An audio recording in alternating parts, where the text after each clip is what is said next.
ሃሌሉያ ጌታ ሆይ እናመሰግናለን እናከብራለን በዚህ ማለዳ ደግሞ በሚኖረን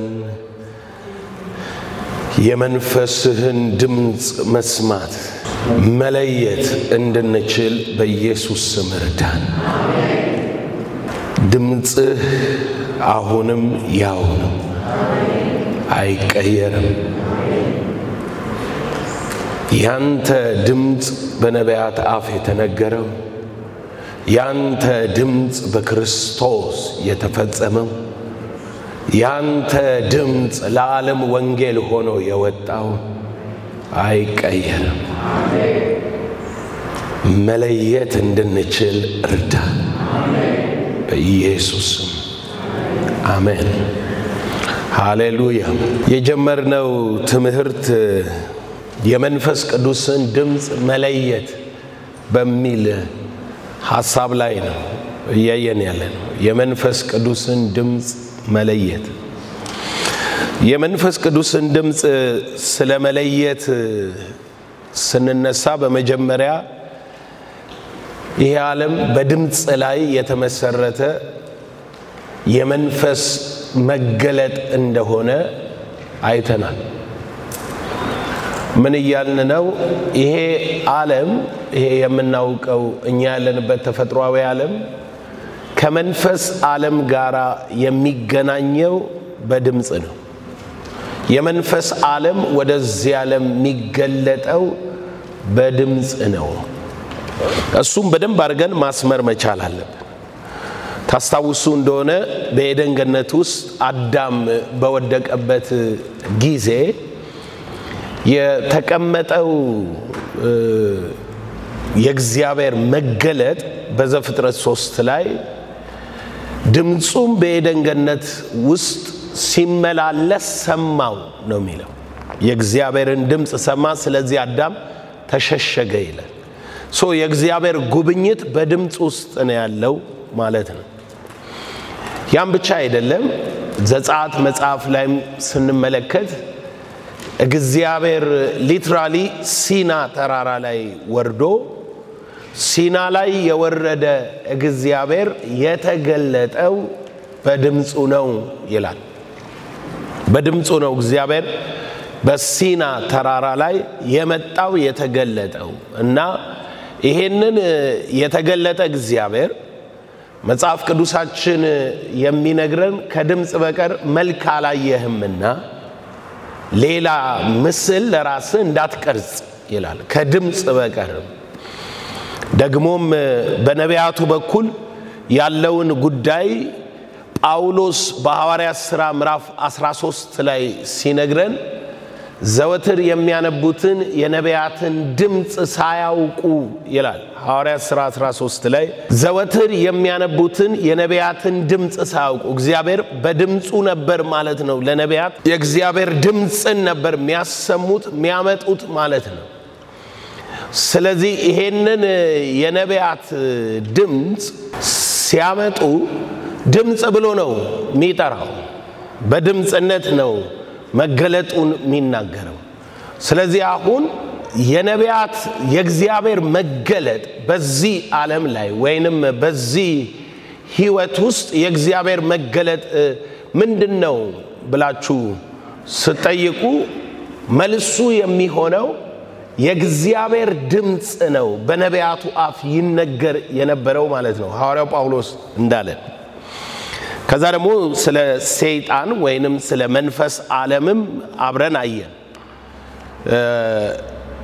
ሰይጣን ወደ ሔዋን የመጣው በድምጽ ነው ድምጽ ነው የሚገለጠው ድምጽ ነው ወደሷ መጥቶ ያሳታትም ያወራትም ሐሳብ ነው ይለዋል እባብ በተንኮል ሔዋንን እንዳሳታ ሐሳባችሁ ተበላሽቶ ይላል ሐሳብ አይምሮአዊ ድምጽ ነው የመንፈስ ዓለም ውስጥ የሚገለጥ ድምጽ ነው ስለዚህ የክፉም ዓለም የክፉም ሥርዓት በመንፈስ ዓለም ያለ ነገር ሁሉ ወደዚህ ዓለም ሲገባ የሚገለጠው በድምጽ ነው ስለዚህ ማወቅ ያለባችሁ በመሰረታዊነቱ መንፈሳዊ ዓለም በአካላዊ ዓለም ላይ እንዴት ይገለጣል ተብሎ ሲጠየቅ መልሱ መንፈሳዊ ዓለም በአካላዊ ዓለም የሚገለጠው በድምጽ ነው የሚለው በሐሳብ ነው። ሰይጣን ኢየሱስን ለመጣል የተጠቀመው አካላዊ ነገር የለም። ጥያቄ ነው ያቀረበው፣ ሐሳብ ነው የሰጠው። ስለዚህ ያንን ድምጽ ከተከተልክ ትወድቃለህ፣ የእግዚአብሔርን ድምጽ ከተከተልክ ደግሞ ወደ እረፍት ትገባለህ። እግዚአብሔር በተለይ አሁን አዲስ ኪዳን ውስጥ ከሰማይ የወረደው መንፈስ ቅዱስ መጽሐፍ ቅዱሳችን እንደሚናገር ሐዋርያት ሥራ ምዕራፍ 2 ላይ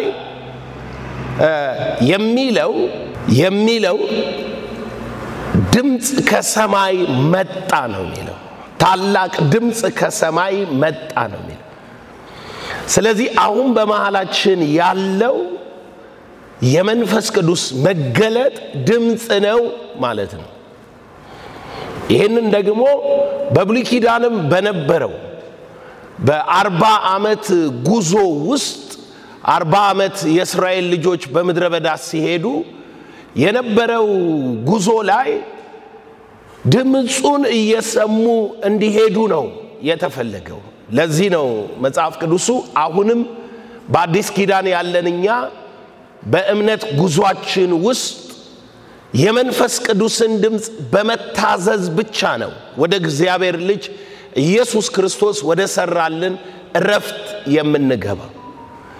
ድምጽ ሲመጣልህ ወደ እረፍት ገብተሃል።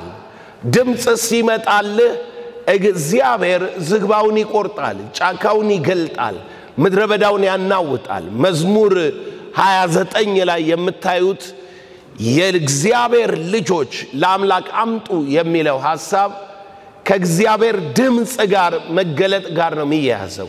ስለዚህ እግዚአብሔርን ድምጽ ነው ለኛ ለእግዚአብሔር ልጆች የተሰጠን ሰይፍ ኃይል። የእግዚአብሔር ድምጽ ከመጣልህ በቃ በእምነት መነሳት አለብህ። የእግዚአብሔር ድምጽ ከመጣልህ እንደ ቃሉ ወይንም እንደ ድምጹ እንደሚያደርግ ማወቅ አለብህ። በእግዚአብሔር ድምጽ ውስጥ ኃይሉ አለ።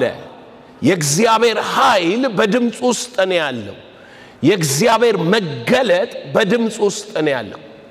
ስለዚህ ከድምጹ አንፃር ከድምጹ መገለጥና ስርዓት ጋራ ነው አብረን የመንፈስ ቅዱስን የሌላን መናፍስቶች ድምጽ የምንለየው። እንደዚሁ በምድር ላይም ስትኖሩ በምድር ላይ አሁን ሚገዛም ሚያደርግም ድምጽ ነው። ስልጣን ለምሳሌ ንጉስ ቢሆን ስልጣኑ አፕላይ የሚሆነው ከኛ መካከል በሰውነቱ ግዙፍ ስለሆነ አይደለም። የሚወጣው ቃሉ የሚናገረው ድምጽ ነው የሚሰማው የሚፈጸመው። ና የሚለው ይመጣል፣ ሂድ የሚለው ይሄዳል።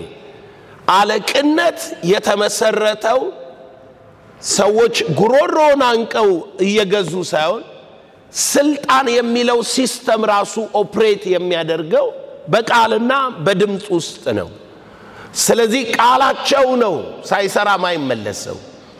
ቃላቸው ነው የተላከው የሚፈጽመው። ድንገት አንዳንድ ጊዜ በዚህ በወደቀው ዓለም ውስጥ ሰዎች ብዙ ይናገራሉ፣ ብዙ ይፎክራሉ፣ ብዙ ከንቱን ሐሳብ ያስባሉ እና ያንን እናይና ቃል ኃይል አልባ ይመስለናል። ግን አይደለም። በዚሁ ዓለም አሁን በመታዩት የህይወት ስርዓት ውስጥም የምትመለከቱት ገዢ ቃል ነው፣ ገዢ ሐሳብ ነው። ያ ሐሳብ ድምጽ ነው፣ በውስጥ የሚፈስ የሚመጣ ድምጽ ነው። ያንን መገለጥ ነው የመለኮት መገለጥ ብለን የምንጠራው፣ የመንፈስ ዓለም መገለጥ ብለን የምንጠራው፣ የእግዚአብሔር ዓለም መገለጥ ብለን የምንጠራው። ስለዚህ ከድምጽ ጋራ ያላችሁን ቁርኝት ማጠንከር አለባችሁ። ይሄ የምታዩት አየር አሁን ባለው በቴክኖሎጂው ስርዓት ውስጥ ስትሄዱ በድምጽ የተሞላ አየር ነው ድንገት አሁን እዚህ ውስጥ የቴሌቪዥን ሞገድ የሬዲዮ ሞገድ የሳተላይት የተለያዩ ጉዳዮች ሞገድ እንዳለ አናውቅም ነገር ግን የሚገርማችሁ ባይንህ አትየው እንጂ ከማይታየው ዓለም የሆነውን መልእክት ሐሳብ በሐሳብ ዓለም ያለውን የተሰራውን ኢሜጅ በማይታይ ስርዓት ውስጥ ለቀውታል ሞገዱ አየሩ ላይ ነው ያለው አሁን አንተ እዚህ ጋር ከዛ ሞገድ ጋር ኮኔክት ማድረግ የሚችል ሬዲዮ ይዘ ጣቢያም ብታስተካክል ከሆነ ቦታ ገመድ ተዘርግቶ መጥቶ የሚገባል አይደለም እዚሁ አየሩ ላይ ያለው ነው የሚስበው አየሩ ላይ ያለው ነው የሚወስደው ይሄንን በደንብ ምሳሌነቱን ማወቅ አለባችሁ ለምሳሌ የኤሌክትሪክ ፓወርን ወይንም በኤሌክትሪክ ፓወር ውስጥ ኤሌክትሪክ በተፈጠረበት ዘመን የሆሊ ስፒሪት ሪቫይቫል ነበርና የእግዚአብሔር ሰዎች ምሳሌ አድርገው ሲናገሩ የኤሌክትሪክ ፓወርና የሆሊ ስፒሪት ፕሬዘንስ ማለፍ ተመሳሳይ ከረንቱ ተመሳሳይ እንደሆነ ይናገራል ፓወር ነው ይሄ ኃይል በሚለው ዴፊኒሽን ውስጥ ሰጥተውት ይነግሩናል አሁንም በርግጥ ይሄ አየር በድምጽ የተሞላ መሆኑን አሁን የደረስንበት ቴክኖሎጂ ባይናችን ማናየው በእንትን ማንቆጣጣራው ግን የድምጽ ዓለም ውስጥ እየኖራችሁ እንደሆነ ማወቅ አለባችሁ የድምጽ ዓለም ነው ይሄ ዓለም ድምጽ ነው አሁን እዚህ ላይ ላንተ ድምጽ ሆኖ ወጥቶ ሲጮህ አሁን እኔ እንደምናገረው ሲናገር ባይሰማህም የምናገረው ድምጽ ራሱ ካንተ ከዚህ ስፒከር አንተ ጋር ሲደርስ አታየውም እንዲያትለውም ግን ዌቭ ነው ይመጣል አንተ ጋር መጥቶ ደግሞ እንዳትረሳ ውስጥህ ነው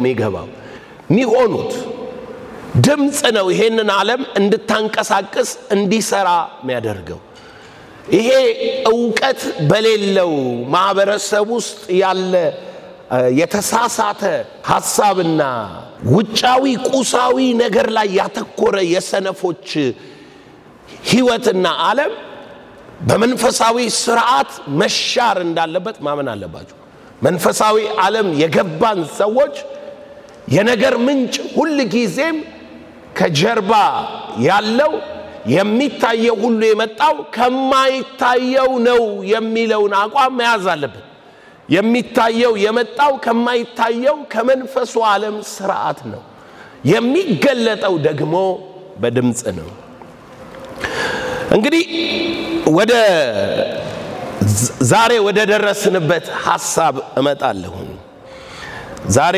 ደረስንበት ሐሳብ የመንፈስ ቅዱስን ድምጽ ከነኚህ ከምትሰሟቸውና ከምታዩአቸው ድምጾች መሃል እንዴት ትለያላችሁ ይሄ ዓለም በድምጽ የተሞላ ነው ቢቢሲ አለ ሲኤንኤን አለ የድምጽ ዓለም ነው ኢቲቪ አለ ፋና አለ መንፈሳዊ ቻናሎች አሉ የክፋት ቻናሎች አሉ የተለያየ ቻናል እዚህ አየሩ ላይ ተለቋል እንዴት ለየተ ከዚህ ውስጥ ይህ የእግዚአብሔር ድምጽ ነው ብለ ተቀበላለ እንዴት ለየተ የመንፈስ ቅዱስ ድምጽ ነው ትላለ ምክንያቱም እንደምታውቁት መንፈሳዊ ዓለም ላይ በዚህ ዓለም መንፈስ ቅዱስ ብቻ አይደለም ድምጹን ያሰማ ያለው የሁሉም ድምጽ አለ የሰው ድምጽ አለ የባህል ድምጽ አለ የሰይጣን ድምጽ አለ እያንዳንዱ ነገር ድምጽ ሆኖ ወደ አየሩ ላይ ይገባል ወደ አየሩ ላይ ይወጣል አሁን የሶሻል ሚዲያው ደግሞ በጣም ድምጹን አብዝቶታል አሜሪካ ያለ ችግር የምትሰማው ዜና አየሩ ላይ ከተለቀቀ በኋላ አንተም ጋር ሐሳብኩስ ችግር ሆኖ ይመጣል አንተም ጋር ድምጽ ሆኖ ይመጣል ይገለጣል ባንተ አይምሮም ውስጥ ስለዚህ እነኚህ ድምጾች ባሉበት እንዴት ነው የመንፈስ ቅዱስን ድምጽ ከድምጾች ውስጥ ለይተን እናወጣው? እንዲህ ያየኸኝ ካለባበሴ ተነስተ ድምጽ ይፈጠራል፣ ውስጥ ድምጽ ይፈጠራል። ከፊቴ ኤክስፕሬስ ከማደርገው ነገር በፊቴ ላይ ከምታነበው ነገር ተነስተ ድምጽ ይፈጠራል። ድምጽ ውስጥ ይፈጠራል። ድንገት አንዳንዴ የመንፈስ ቅዱስ ድምጽ ሊመስል ይችላል። ከባህል ካኗኗር ተነስተ ድምጽ ይፈጠራል። የኢትዮጵያ ባህልን ታውቃላችሁ ምን አይነት ባህልና ስርዓት እንዳለ። ከዚህ ባህላችን ተነስቶ ሰው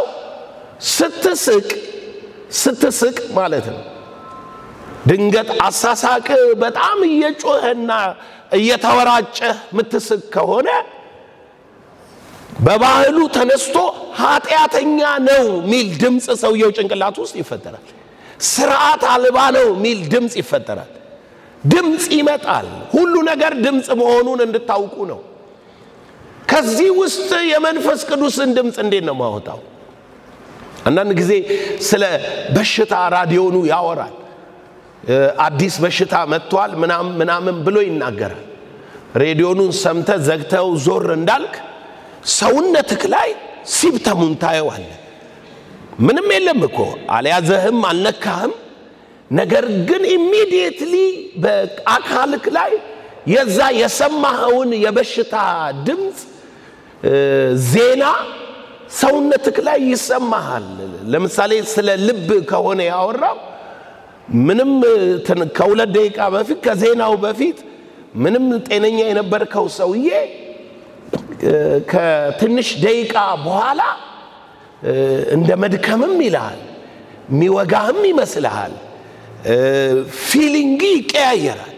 ጭንቅ ይላል። ምንም አልሆንክም። ነገር ግን ድምጽ ማይንድህን ስለሚገዛው ነው። የድምጽ አቅም በአይምሮክ ላይ ስለሚሰለጥን ነው። ስለዚህ የድምጽን ሚስጥር የድምጽን አሰራር በደንብ ካላወቅ የመንፈስ ቅዱስን ድምጽ ከዛውስ ነጥለ ካላወጣ የሕጉ ድምጽም የመንፈስ ቅዱስ ድምጽ ሊመስል ይችላል። መጽሐፍ ቅዱስ ጠቅሶ አንድ ሰው እያወራ አጋንንት ይሆናል ሚያወራክ። አንተ እግዚአብሔር ነው ሚያወራኝ ብለ ለምን ተብለስ ተጠየቅ? መጽሐፍ ቅዱስ እኮ ነው የሚናገረው የመጽሐፍ ቅዱስ ጥቅስ ነው ልትል ትችላለህ። ነገር ግን የመጽሐፍ ቅዱስ ጥቅስ አይደለም። ምክንያቱም ሰይጣን ራሱ ኢየሱስ ጋር መጥቶ ሲናገር ምን ብሎ ነው የተጠቀመው? ቃሉን ጠቅሶ እንዴት ነው ለኢየሱስ መረጃ ያመጣለት? ስላንተ መላእክቱን ያዛልና ከዚህ ላይ ራስ ወርውር ተብሎ ተጽፏል ብሎ የሰይጣን ድምጽ በመጽሐፍ ቅዱስ ጥቅስ ሊመጣ ይችላል። በሙሴ ሕግ ትምህርት ውስጥ የሙሴን ሕግ ይዘው ባህላቸውን አድርገው የእግዚአብሔር ድምጽ አድርገው ያመጣሉ። የእግዚአብሔር ድምጽ አድርገው ይነግሩሃል። እግዚአብሔር ምን አለ? አንድ ነብይ መጥቶ አንድ ትንቢት ሲነግር ትንቢቱ ከእግዚአብሔር ነው ከእግዚአብሔር አይደለም ብለህ ለመለየት ነብዩ ከራሱ ልብና ሐሳብ ተናግሮታልና ነገሩ እንደማይጸና ባየህ ጊዜ ከራሱ ሐሳብ እንዳወራው እወቅ ይላል። አትፍራው ይላል። እንዳትፈራው። ኃይሉ እንደራሱ ሐሳብ መጠን ነው። ስልጣኑ እንደራሱ ሐሳብ መጠን ነው። ራሱን ነው የሚያክለው። ስለዚህ አሁን የሟርተኛውም ነገር ድምጽ ሆኖ የምታየው የምትሰማው ነገር ድምጽ ሆኖ በእያንዳንዱ ሲስተም ውስጥ ያለው ነገር ሁሉ ድምጽ ሆኖ ወዳንተ የሚመጣ ከሆነ እንዴት አድርጋችሁ የመንፈስ ቅዱስን ድምጽ መለየት ትችላላችሁ? አሁን የማስተምራችሁ እንግዲህ በለመዳችሁት አይነት የሚነገሩ ትንቢቶችን ያፈርሳል። በለመዳችሁት አይነት የሰማችኋቸውን የመንፈስ ቅዱስ ድምጽ እየተባሉ የተወሩላችሁን ነገር ያፈርሳል። ስለዚህ ያ ፍጹሙን የእግዚአብሔር የመንፈስ ድምጽ ነው ላሳያችሁ የምሞክረው። አንደኛ ዮሐንስ መልእክት ላይ እንሄድና ከዛ እንነሳለን። አንደኛ ዮሐንስ መልእክት ምዕራፍ 4 ወዳጆች ሆይ ቁጥር 1 መንፈስን ሁሉ አትመኑ መንፈስን ሁሉ አትመኑ ነገር ግን መናፍስት መንፈሶች ከእግዚአብሔር ሆነው እንደሆነ መርምሩ ይላል። በመጀመሪያ የመጣልህን ህልም የመጣልህን ትንቢት የመጣልህን ሐሳብ ድምጽ የሆኑ ነገሮች ነው እየጠቀስኩ ያለሁት። የመጣልህን ቃል የመጣልህን ነገር ሁሉ አትመን መርምር ይላል። መርምር ይላል። ለመመርመር እኮ ምን ያስፈልጋል ማለት ነው? መርምር ስትባል ዝም ብለህ በራስህ መመርመር አትችልም። መርምር ስትባል ከምትመረምረው ነገር በላይ የሆነ ስለ ነገሩ ዕውቀት ሊኖር መረዳት ሊኖር ይገባል ማለት ነው። ለምሳሌ እኔ ይሄ መንፈስ ቅዱስ ድምጽ ነው ለማለት ይሄ መንፈስ ቅዱስ ድምጽ ነው ለማለት የመንፈስ ቅዱስን ድምጽ መጀመሪያ ማወቅ አለብኝ ማለት ነው። ይሄ መንፈስ ቅዱስ ድምጽ አይደለም ለማለት ደግሞ የመንፈስ ቅዱስ ያልሆነን አሰራርና አደራረግ ማወቅ አለብኝ ማለት ነው። ማላውቀውን የመንፈስ ቅዱስ ድምጽ ብድግ ብዬ አንድ ሰው ሲናገር እኛ ቸርች አይደለምና አስቆም ነው እንደተባለው የሐዋርያት እየሄዱ ያለ አንድ ሰው በኢየሱስ ስም ይፈውሳል አጋንንት ያወጣል። ሲያዩት እነሱ ክለብ አይደለም እንትን አለበሰም ማሊያ አውቁትም ማለት የኢየሱስ ደቀ መዛሙርት 12ቱ ይታወቃሉ አብረው መሄዱ ምናምን አሉ እና 12ቱ ሲያዩ እነሱ ማል አይደለም እዴ በኢየሱስ ስም ነው የሚያወጣው የሆነ ነገር እየሰራ ነው ና ማን ነህ ሲሉት ከሌ ነኝ ምንድነው የምትሰራው አይ እንዲህ ያረኩ ነው አቁም እሺ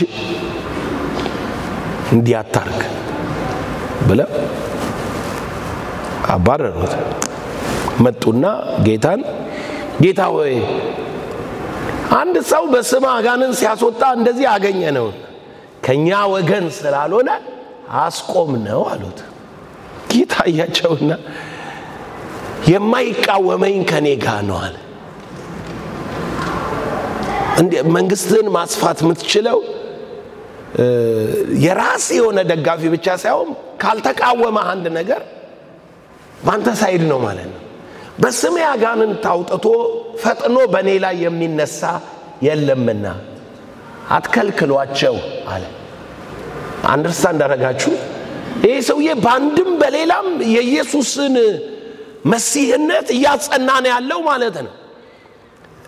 ግን እንደ ሰው ከኛ በአካል ግሩፓችን ውስጥ የለም ብለው አቁም መስፋፋቱን ነው የምትከለክለው።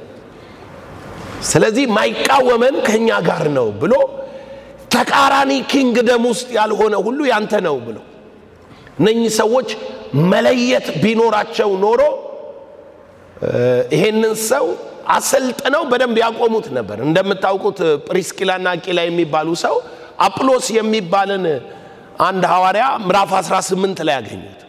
አጵሎስ በደንብ ነው የሚያወራው ስለ ኢየሱስ ስለ ደህንነት መንገድ በደንብ አድርጎ ያወራ ሰሙትና ያልገባው ነገሮች እንዳሉ አወቁ። በተለይ ስለ መንፈስ ቅዱስ ጉዳይ ስለዚህ ወሰዱት ይላል። ወሰዱትና ከፊት ይልቅ አበራሩለት ገለጡለት አብራሩለት ኢየሱስ እንዲህ ነው ከዛ መንፈስ ቅዱስን ነገሩት። አጵሎስ 12 ደቀ መዛሙርት ነበሩት ትቷቸው ወደ ቆሮንቶስ ሄደ። ኤፌሶን ነው የነበረው። ከዛ ጳውሎስ በላይኛው ሀገር አልፎ ሲመጣ የአጵሎስን ደቀ መዛሙርት አግኝቶ ማውራት ጀመረ እና ሲያያቸው የሆነ ነገር ጎሏቸዋል። ባመናችሁ ጊዜ መንፈስ ቅዱስ ተቀበላችሁ አለ። እነሱ ምን አሉት? አልተቀበልንም መንፈስ ቅዱስ እንዳለስ እንኳን አልሰማንም። እንግዲህ የአጵሎስ ትምህርት ደቀ መዝሙር አድርጓቸዋል ግን ማን እንዳለ እንኳን አልነገራቸው። መንፈስ ቅዱስ እንዳለ እንኳን አልነገራቸው። ስለዚህ ፕሪስኪላና አቂላ ጠርተው አበራሩለት እንደ አጵሎስ ማለት ነው። ድምጹን ካየኸው በኋላ ስትለየው የጎደለው ይሄ ነው ብለህ ታበራለታለህ ከፊት ይልቅ ትገልጥለታል ድምጹን ማትለይ ከሆነ ግን አንድ አይነት ቋንቋም ስላወራ ከኛ ወገን ነው ብለህ ስትቀጥል ከኛ ወገን አይደለም ዮሐንስ በመልእክቱ ላይ ሲናገር ምን ይላል አንደኛ ዮሐንስ ምዕራፍ 2 እነኚህ ከኛ መካከል ወጡ እንጂ ከኛ ጋር አልነበሩም ይላል አየ የሚያወሩት አተረጓጎማቸው ንግግራቸው እንደ ኢየሱስ ነው ከኢየሱስ ጋር ነው የነበሩት መናፍስትን ሁሉ አትመኑ መርምሩ ሚመጣልህን ድምጽ ሚመጣልህን ህልም ሁሉ አምና አትኑር በህልም ድፍት ስትላይተ ቁጭ ብለ መደፋትህን አጠብቅ የሆነች ነገር ጥፋት ስላለችብህ መንፈስ ዓለም ላይ እንደወድቅ እንትን ብለዋል ሰይጣን ቢሆንስ እንድትወድቅ ያቀደው ሰይጣን ቢሆንስ ያንን ህልም ያሳያል የመንፈስ ቅዱስን ድምጽ መለየት አለብህ ማወቅ አለብህ መንፈስ ቅዱስ ካመጣ ራሱ በጥፋትም ውስጥ ሁን በምንም ውስጥ ሁን መንፈስ ቅዱስ የሚያመጣውን ድምጽ ካለየ ለተለያዩ መናፍስቶች ድምጽ ትጋለጣል ተኝቼ ድምጽ ሰማለሁ ማለት ነው መሰማው ድምጽ ሟርት ነው ይደፋ ይገልጥ ይውደቅ እንዲበል እንዲደረግ ይላል ደሞ ድምጹን አውቋለሁ የማን እንደሆነ ሰውየውን አውቋለሁ እኔ ያለው ቤቴ ነው እሱ ያለው ቤቱ ነው ግን ድምጽ ይሰማኛል አሁን እሱ የጸለየው ነገር እንዲህ ብሎብኛል በየቆጭ ያልጠበቀም ድምጽ በድምጽ ምን ይላል ይሻራል የሚበልጠው ድምጽ ነው ሪጀክት ስታረጋው ድምጹ ባንተ ላይ ምን አይልም አይሰለጥንም አትቀበል ለዚህ ነው ድምጽን መቃወም ማፍረስ እንደምትችል ማወቅ ያለበት የመጣ ድምጽ ሁሉ አይሆንብህ ድንጋይ ዳቦ አርግ ብሎ አይሆንብህ ከመቅደስ ውደቅ ብሎ አይሆንብህ ወድቀህ ሰግድልኝ ሰጣለሁ ብሎ አይሆንብህ ስለተሸነፈ ሰይጣን ጥሎ ሄደ ነው የሚለው ስለዚህ አየር ላይ ያለ ድምጽ ሁሉ ይሆንብሃል ማለት አይደለም ለምሳሌ አንድ ቃል እንገራችሁ ውስጣችሁ ደጋግሞ ወይንም በህልማችሁ የሆነ ነገር ታያላችሁ የምታዩት ነገር እናንተም ቤተሰባችሁ ያጋንን ኪዳን እንዳላችሁና ዳህ እንደምትሆኑ ነው በቃ በእናንተ ቤት ማንንም ሀብታም መሆን አይችልም ደሞ 100% ማስረጃ አለው ለምን አያት ዳህ ነው እናት ዳህ ናት አንተ ዳህ ነህ ዳህ ብቻ ሳይሆን አልተማርክም ለሀብት የሚያበቁ ነገሮች የሉም ከዚህ ቀደም በሄድክበት መንገድ 10 ጊዜ የሰራው ነገር መንገዱ እየተዘጋ እየተደፋ በቃ እኔ አልችልም ከዚህ በላይ መሆን አልችልም በቃ የኛ ቤት የተወሰነለት ይሄ ነው ብለ ከመጣብ ድምጽ ማለት ነው ከመጣብ ድምጽ ተነስተ ትቀበላለህ እርግጠኛ ትሆናለህ እርግጠኛ ነኝ ትላለህ ከዛ ድንገት ጉባኤ ላይ መጥተ እግዚአብሔር በጉባኤ መሃል ይናገራል ሲናገር መንፈስ ቅዱስ እንደሆነ መታወቀው መንፈስ ቅዱስ እንዳንተ እናትን አያትን ስድስቴ መውደቅን ምናምን ነው የሚያውቀው ወይንስ አንተ በክርስቶስ ኢየሱስ በሆነው ኪዳን ነው የሚያውቀው መንፈስ ቅዱስስ የሚያመጣል ድምጽ እንዳንተ መረጃ ሰብስቦ ነው ወይንስ ከጸጋው ዙፋን ነው የሚናገርክ ይሄንን በትክክል መለየት ያልቻለ ሰው የሚመጣለትን ድምጽ በአይምሮ ውስጥ የሚጮህበትን ስርዓት ሁሉ የእግዚአብሔር ድምጽ አድርጎ አምኖ እምነትክ ህይወትክ ነው ምን አመንክ ሚለው ከምን ድምጽ ሰማህ ሚለው ነው የሚወሰነው ስለዚህ አምኖ ይቀበላል ታዲያ መንፈስ ቅዱስን ድምጽ ከነኚህ ድምጾች መሃል ለይተን ወይንም ሲመጣ ነው ለማለት አሜን ለማለት እንዴት አድርገን እንለየዋለን? ምን አለ ዮሐንስ ሲናገር አንድ የመመርመሪያ መለኪያ ቴስተር ልስጣችሁ አለ። ከእግዚአብሔር ሆነው እንደሆነ መርምሩ፣ ብዙዎች ሐሰተኞች ነቢያት ወደ ዓለም ወጥተዋልና። ብዙዎች ሐሰተኞች ወደ ዓለም ወጥተዋል። ቀደም የነገርኳችሁ ዓለም ላይ ብዙ ድምጽ አለ። ዓለም ላይ ድምጽ በድምጽ ነው። ዓለሙ ራሱ የድምጽ ዓለም ነው። ብዙዎች ሐሰተኞች ወጥተዋል። ቁጥር 2 የእግዚአብሔር መንፈስ በዚህ ታውቃላችሁ። ዮሴ ዮሐንስ ነገረ የእግዚአብሔርን መንፈስ ምን ማለት ነው? ከድምጾች መሃል ነው ማለት ነው። የእግዚአብሔርንም ድምጽ የምታውቁት ብዙዎች ወጥተዋል። ብዙዎች ሐሰተኛ መናፍስት ሐሰተኛ አሰራሮች ወጥተዋል ወደ ዓለም። የእግዚአብሔርን ድምጽ በዚህ ታውቃላችሁ። ይሄ መለኪያ ቀደም እንደነገርኳችሁ በህልሜ አይቼ እንተም በየ የሚለው አሰራርን አይቀበልም። ይሄ መለኪያ የማይለወጥ የዘላለም ኪዳን የተባለው የማይለወጥ የመስቀሉ ቤዛነት የተባለው ክርስቶስ አንተን ሆኖ ስለ አንተ የሆነውን ነገር ፈጽሞልሃል የተባለው አንተና ክርስቶስን ያዋሃደበት ቦታ ሰውነቱን መስቀሉን ነው መለኪያ አድርጎ ዮሐንስ የሚያመጣል። አንድ ትንቢት ሁሌ የምናገረው ላስታውሳችሁ። በአዲሱ በሽታ የተያዝክ ሰው በዚህ ጉባኤ አለክ ይላል ሲያወራ ነብዩ። በአዲሱ በሽታ ተይዛል እዚህ ጉባኤ ውስጥ እጅን አውጣ ይላል። ማንም አላወጣም።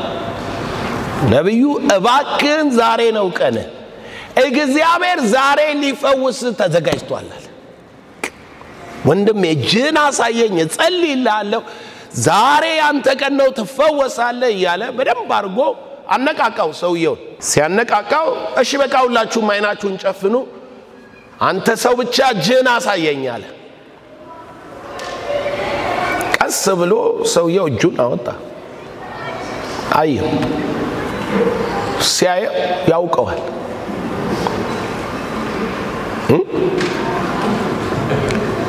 ያውቀዋል ማለት እሱን የሚያውቅበት ዕውቀት አለ።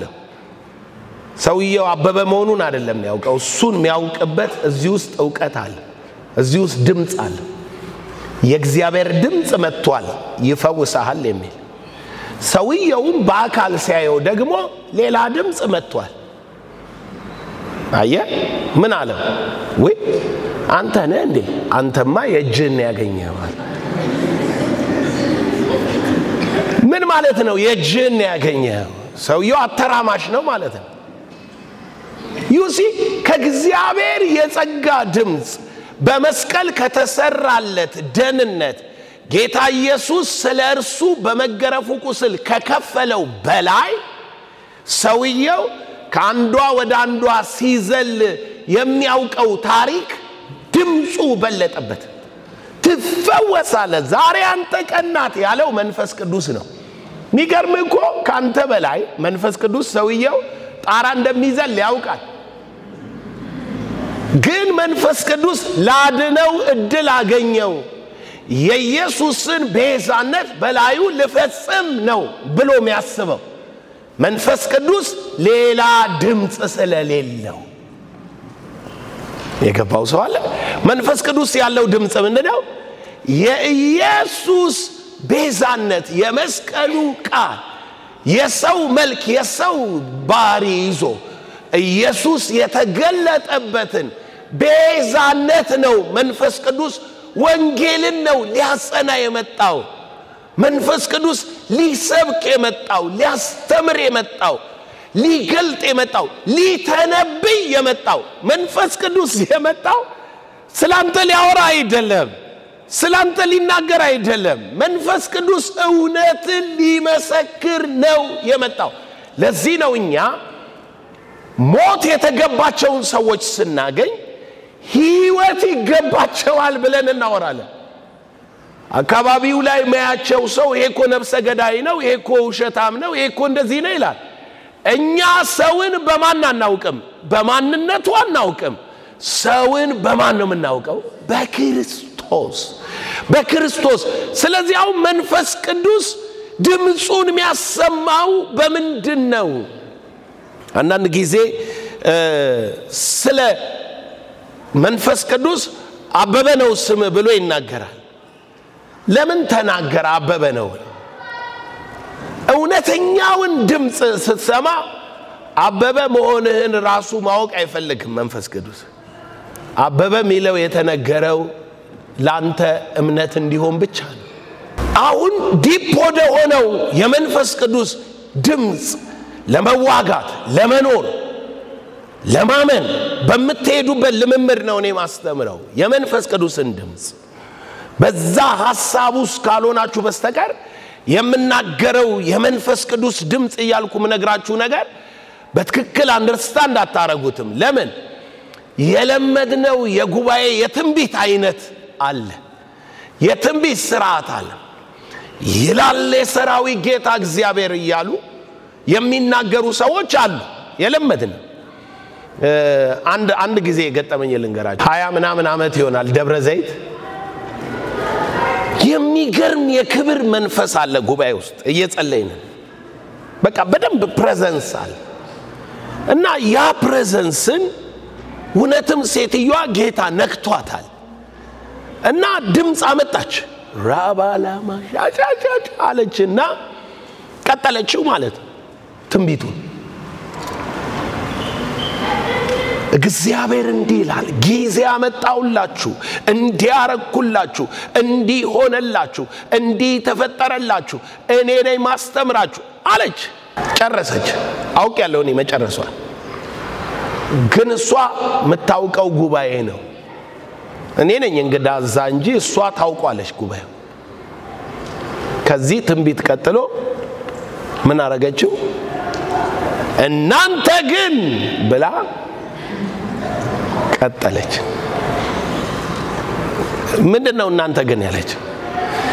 እኔ ስለናንተ እንዲያቀጃለሁ እንዲብያለሁ፣ እናንተ ግን እንዲናችሁ፣ እናንተ ግን እንዲያርጋችኋል። እናንተ እርግጠኛው የምነግራችሁ መንፈስ ቅዱስ አይደለም ያለው። መንፈስ ቅዱስ ያመጣውን የጸጋ ቃል ተናግሯል፣ ሊያደርግ ያለውን አውጇል።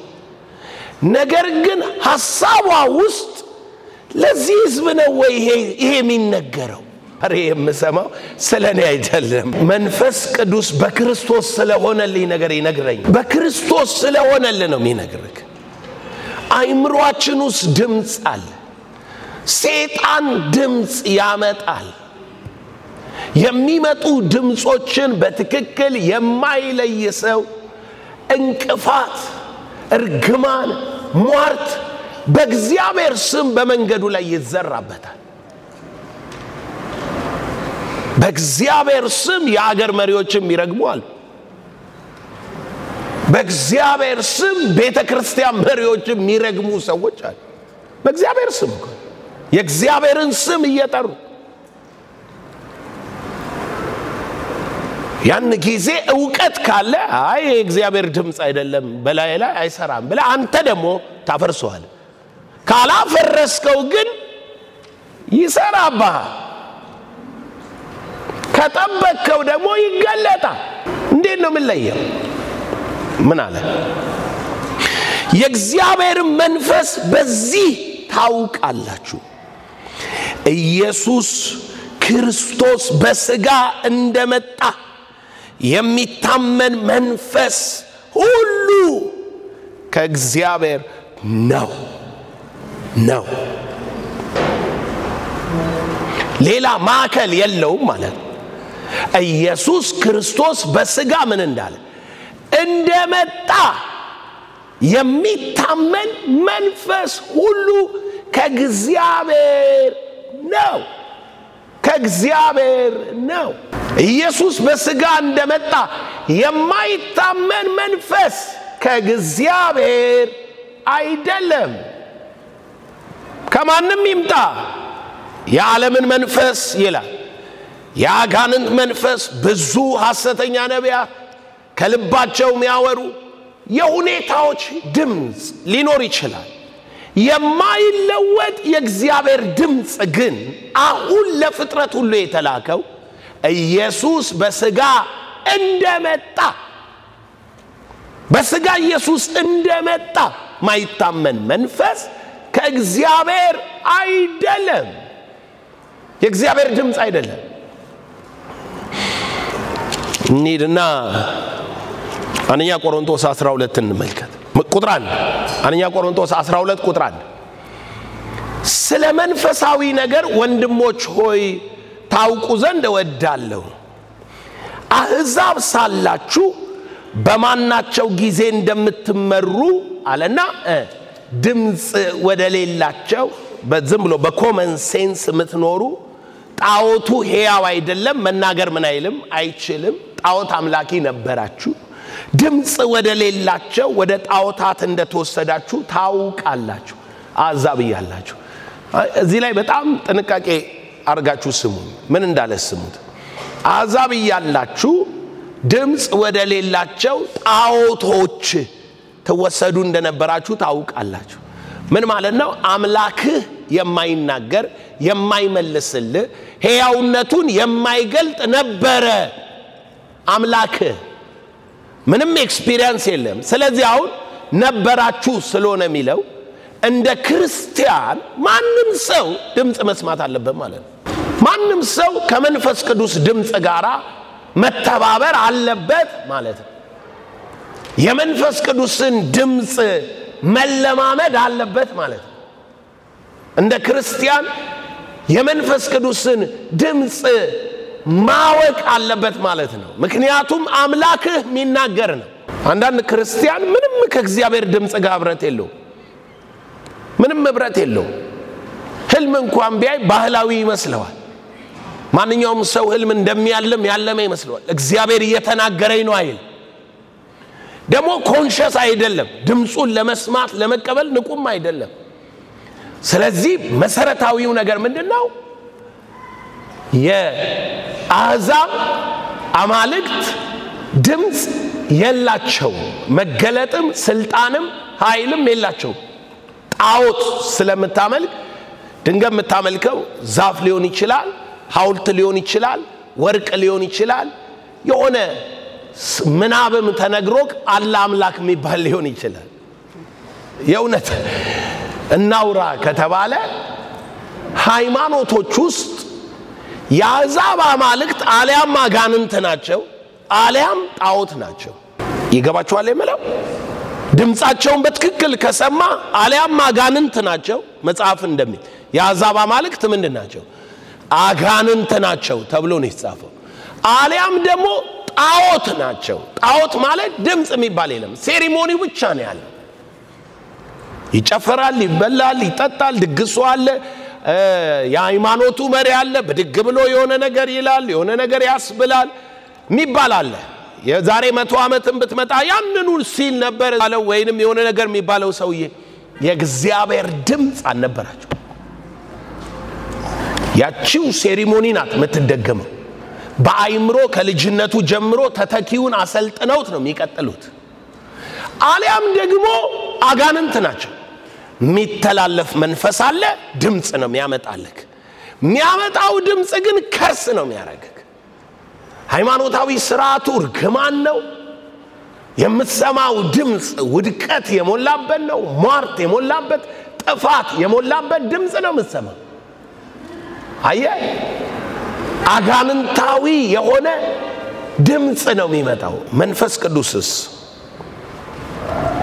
ቁጥር 3 እንዲያለ ስለዚህ ማንም በእግዚአብሔር መንፈስ ሊናገር ይችላል ሰው የእግዚአብሔር መንፈስ እንዲህ ይላል ብሎ ሊያውጅ ይችላል የእግዚአብሔር መንፈስ እንዲህ ብሎኛል ሊል ይችላል ብዙ ሊል የሚችለው ነገር አለ ሊል ይችላል ግን ማንም ሲናገር በእግዚአብሔር መንፈስ ሲናገር መንፈስ ቅዱስ ከሆነ በሱ የሚናገረው መንፈስ ቅዱስ ድምጽ ከሆነ የመንፈስ ቅዱስን ድምጽ ከሆነ ያመጣ ያለው ሰውየው ማከሉ ምንድነው አለ ኢየሱስ የተረገመ ነው የሚል እንደሌለ ምን ማለት መሰላችሁ መንፈስ ቅዱስ የወረደው ወደ ምድር የወረደው መንፈስ ቅዱስ ሰማይ ላይ ኢየሱስ ስለከበረ ነው እንጂ መንፈስ ቅዱስ ምድር ላይ አይወርድም ነበር አሁን መንፈስ ቅዱስ ምድር ላይ የወረደው ሰማይ ላይ ኢየሱስ ምን ስላለ ስለከበረ ነው ኦኬ ያከበረው ደግሞ ማን ነው እግዚአብሔር ነው እግዚአብሔር ነው ያከበረው በቀኙ አስቀመጠው ወይንም አነገሰው ብለን እንውሰድ ነገሰ ኢየሱስ በቀኙ ነገሰ ስለዚህ መንፈስ ቅዱስ ከእግዚአብሔር ውስጥ የወጣ ከእግዚአብሔር ውስጥ ከአብ የሚወጣ የእውነት መንፈስ አላለም ኢየሱስ ከእግዚአብሔር ውስጥ የወጣ መንፈስ ነው ከእግዚአብሔር ውስጥ ነው የወጣው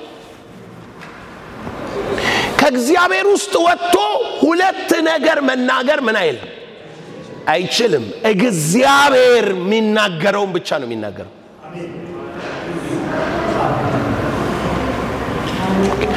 እግዚአብሔር ኢየሱስን አከበረው ስላከበረው መንፈስ ቅዱስን ወደ ምድር ላከ በሌላ አማርኛ እግዚአብሔር ስለ ኢየሱስ መክበር ነው ሊናገር የሚችለው ምክንያቱም ምን አለ በመንፈስ ቅዱስ ካልሆነ በቀር ኢየሱስ ጌታ ነው ሊል አይችልም ለምን ይሄ መንፈስ ራሱ በቀኙ መንገሱን መክበሩን ሊያወራ ነው የወረደው ዓላማው ራሱ እሱ ነው የመጣው ራሱ ኢየሱስ ከብሯል ለማለት ነው ኢየሱስ ነግሷል ለማለት ነው ኢየሱስ ሁሉን ከእግሩ በታች ገዝቷል ለማለት ነው የመጣው ጉልበት ሁሉ ለስሙ ይንበረከካል ለማለት ነው የመጣው ራሱ ይሄንን ሊመሰክር ነው ኢየሱስ እንደከበረ ጌታ እንደሆነ እንደነገሰ ሊመሰክር ነው የመጣው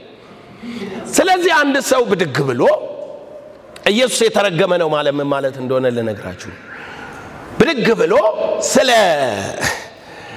በመንፈስ ቅዱስ ነኝ ብሎ ማለት ነው እግዚአብሔር ኢየሱስን እንዳልተቀበለው ኢየሱስ የእግዚአብሔር ልጅ እንዳልሆነ ኢየሱስ አሁን በአብ ቀኝ የመለኮት ሙላት በርሱ እንደሌለ ኢየሱስ ፍጡር እንደሆነ ኢየሱስ ድንገትም እንደ ኮሚኒስት ምንም የለም ምናምን እያለ ቢናገር ምን አይደለም ከእግዚአብሔር አይደለም አየካውን ሃይማኖቶች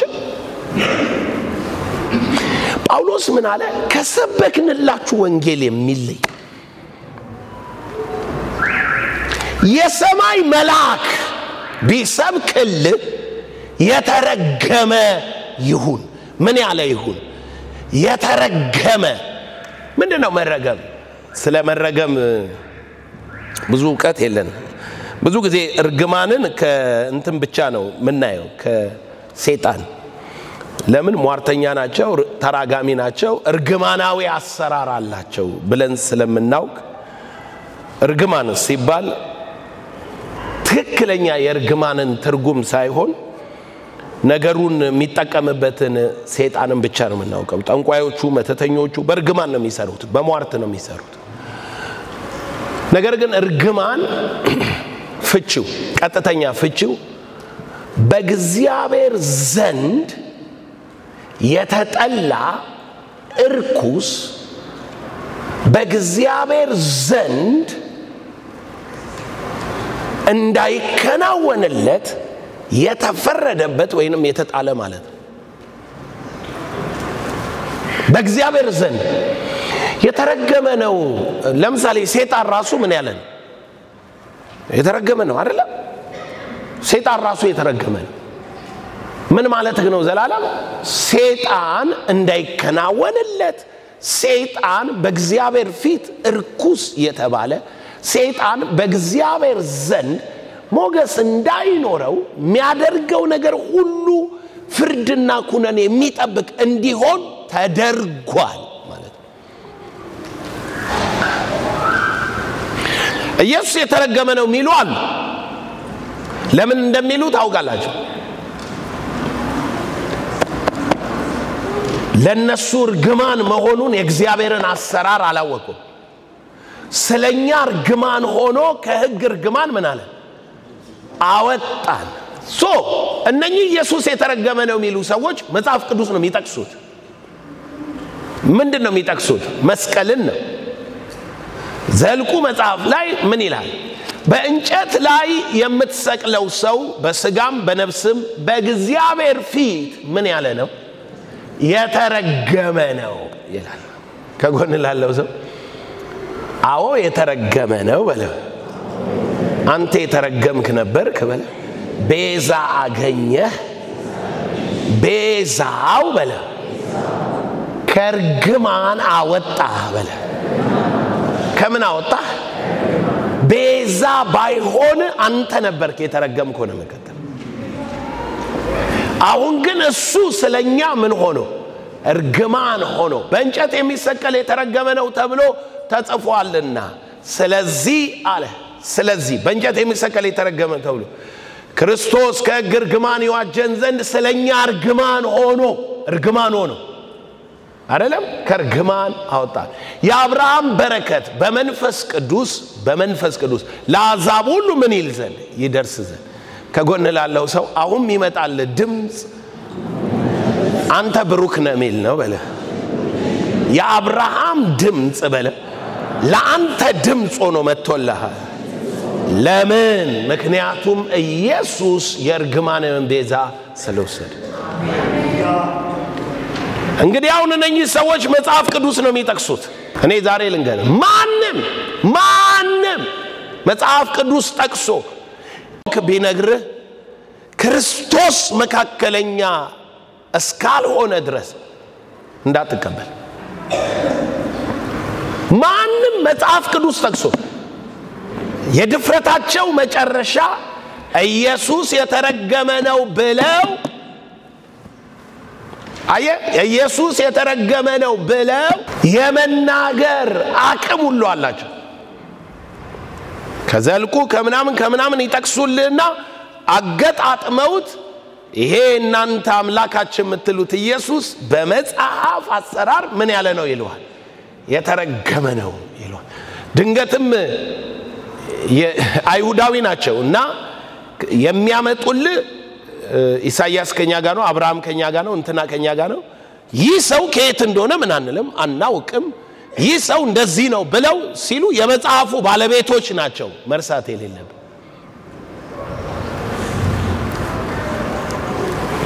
የዚህ ሰው ደም በእኛ ላይ ልታመጡ ትፈልጋላችሁ? ተሰቅሎ እንደሞተ እናውቃለን ብለው ነው ሚሉክ። አንደርስታንድ አረጋ? ተሰቅሎ ሲሉ ተረግሞ ነው ሚሉክ። ከርስድ ነው። በጣም ቻሌንጅ ነው። ድምጽ ዝም ብለህ የምታስተናግደው ጉዳይ አይደለም። ሲሪየስ ነው። ስታገለግልም ሌሎችንም ስትባርክ ሌሎችንም ስታጽናና ድምጽ ዝም ብሎ የሚመጣ ነገር መስሎ ኮሙኒኬት አታድርግ። ስለመጣም ድምጽ ስለመጣም አታስተናግድ። ጸሎትም ስለምታውቅ አታስተናግድ። እርግማን የተረገመ ማለት በእግዚአብሔር ዘንድ እርኩስ ተብሎ ከእግዚአብሔር የሕይወት ሥርዓት የተወገደ ማለት ነው። የተወገደ ማለት ነው እርግማን የሚባለው። ስለዚህ ኢየሱስ የተረገመ ነው ስትባል የመጀመሪያው መንፈስ ቅዱስ እንዲህ አይነት ሊል አይችልም። ኦኬ አንተ ራስህን በኢየሱስ ውስጥ ያው ኢየሱስ ውስጥ ከተት። ሁለተኛ ቆሮንቶስ ምዕራፍ 5 ቁጥር 13 እብዶች ብንሆን ምን ብንሆን የአእምሮ መምተኞች ዓለም አይን ሲሆን አካላዊ አይንህ ይታመማል። ጆሮ ሲሆን ጆሮክ ይታመማል። እግርህ፣ ነርቭህ ቫይረስ ሲገባብህ ካንሰር ሲይዝህ ቦዲ ነው የሚታመም። ይታወቃል፣ ህመምህ ይታከማል። አይምሮክ ሲታመም ምን እንደሚፈጠር ታውቃለህ? አይምሮ ውስጥ የድምጽ ዓለም ይከፈታል የድምጽ ዓለም ይወጣል እና አይምሮክ የአካልና የመንፈስ ድምጽ መለየት ያቀተውና ሁለቱንም ድምጾች ያስተናግዳል በመንፈስ ዓለም ደግሞ እንደነገርኩ ብዙ ድምጽ ነው ያለው ስለዚህ ከፍተኛ ረብሻ ውስጥ ይፈጠራል ሰው ሁሉ የአይምሮ ህመምተኛ ዲግሪው ነው የሚለያየው ከጎን ላለው ሰው ሁሉም ሰው በለ የአይምሮ ህመምተኛ ነው ማለት በለ የድምጽ ዓለሙ እንደው እግዚአብሔር ስለሚጠብቅ ኮንትሮል ማድረግ ቻልክ እንጂ መታስበው ለየህ እንጂ ዞሮ ባይብል የሚለው ዓለም ላይ ያለ ሰው ሁሉ በባቢሎን የወይን ጠጅ ምን ብሏል ሰክሯል ሚለው ምንድነው ሚለው አብዷል አይደለም ሚለው ኤርሚያስ 51:7 ላይ ዓለም ባቢሎን በእግዚአብሔር እጅ የነበረች የወይን ጠጅ ነበረች ያጠጣቻቸው ሁሉ ምን አሉ አብዷል ነው አይምሮአቸውን ለቀዋል ድምጽ አለ አልገባም ድምጽ አለ አንተ ውስጥ ይኮንናል ይቃወማል ድምጽ አለ በየደቂቃው አትበቃም ይላል አትችልም ይላል ለዚህ እኮ ነው የወንጌል ድምጽ ስትሰማ አርነት ይወጣው ደስ ያለ የጸጋ ድምጽ ስትሰማ የተነቃቃው የታነስከው የጸጋ ድምጽ የመንፈስ ቅዱስ ፕሮፌሲ ሲመጣልህ አዎ ብቻዬን አይደለሁም ብለ ካለዛማ ድምጽ ነው እየነዳ ያለው ሂድና ሁለት ጥቅስ ላሳየ አንደኛው ጥቅስ ጌታ ነግሮኝ ከገባሁበት የተከፈተ ዓለም ያወጣኝ ነው የመጀመሪያው መዝሙር 45 ላይ መዝሙር 49 ላይ ቁጥር 12 እንደዚህ ይላል ሰው ግን ክቡር ሆኖ ሳለ አያውቅም እንደሚጠፉ እንስሶች መሰለ ይላል ቁጥር 12 ላይ እንደሚጠፉ እንስሶች መሰለ ሰው ክቡር ሆኖ ሳለ አያውቅም የሚጠፉ እንስሶችም መሰለ ቀጥሎ ደግሞ ቁጥር 20 ላይ አይምሮ የሌለው ሰው ማስተዋል የሌለው ሰው any voice የሚያስተናግድ any ገቢ የሆነ ሰው የሚጠፉ እንስሶች መሰለ ይላል ክቡሩ ሰው ሚለውን ምን በሚለው ቀየረው አያውቅም የሚለው አይምሮ የሌለው ሰው ሰልፍ ኮንትሮል የሌለው የሰይጣንን ድምጽ አስተናግዶ ዛፉን የበላ እስቲል በክፉና ደግ ድምጽ ጭንቅላቱ የሚጮኸው ሰው ሚጠፉ እንስሶችን መሰለ ሰው ሁሉ ከአይምሮ ድምጽ የተነሳ የማይጠቅመውን ይኖራል የማይጠቅመውን ያደርጋል ከአይምሮ ድምጽ የተነሳ አይምሮ ውስጥ ይረብሻዋል ማን ነው ይሄ ክቡሩን ሰው የጣለው እረኛው ቁጥር 13 እና 14 ምን ይላል ውበታቸው ከነሱ ተለይቶ በሲኦል ያረጃል እረኛቸውም ማን ነው ሞት ነው ከጎን ላለው ሰው የእረኛህን ድምጽ ትሰማለህ ወይ በለ ያንተ እረኛ በለ መዝሙር 23 ነው መዝሙር 23 ላይ ያለው እረኛ የጸጋ ድምጽ ነው ያለው ነብሱን ስላንተ የሰጠ ድምጽ ነው ያለው ነገር ግን ሌላ እረኛ ደግሞ አለ ይሄኛው እረኛ ደግሞ ሞት ነው ሚነዳ ወደ ሲኦል ነው ውበትን ነው ሚነጥቀው የጸጋ ቃል የለውም በርግማን ነው የሚሞላ በኩነኔ ነው የሚሞላ በተስፋ መቁረጥ በኃጢአተኝነት ባለመቻል ነው የሚሞላ እሱም እረኛ ነው እረኛ በዮሐንስ ወንጌል ምዕራፍ 10 መሰረት በጎቼ ድምጼን ምን ይላሉ ምናቸው ስለሆነ እረኛቸው ስለሆነ ከእረኛው ጋር ማንም ሰው በሚቀጥለው ሳምንት እናያለን በደስታ መኖር ከፈለገ ከእረኛው ጋር ምኑን መስማት አለበት ወደ ረፍት ለመሄድ ከፈለክ ምኑን መስማት አለበት በረፍቱ አዘን ምንም ላለማጣት የሚፈልግ ሰው ካለ እግዚአብሔር እረኛዬ ነው ካለ እረኛውና በጉ ግንኙነታቸው የድምጽ ነው እንደዚህ አንጠልጥሎ ወስዶ ውሃ ውስጥ አይነክርህም ድምጹን ከሰማ ወደ ረፍቱ ዘንድ ይመራሃል ትከተለዋለህ ምን አለ ከሌሎቹ ይለያሉ አይሰሟቸውም ማለት ይሰሙኛልና አይሰሟቸውም እኮ ነው እኛ ግን ማንን ነው እየሰማን ያለነው የማድምጽን ነው እየሰማሽ ያስተናገድሻለሽ እርግጠኛው ነው ለባሪያዎቹ ሳይናገር አንዳች ምን አይልም አያደርግ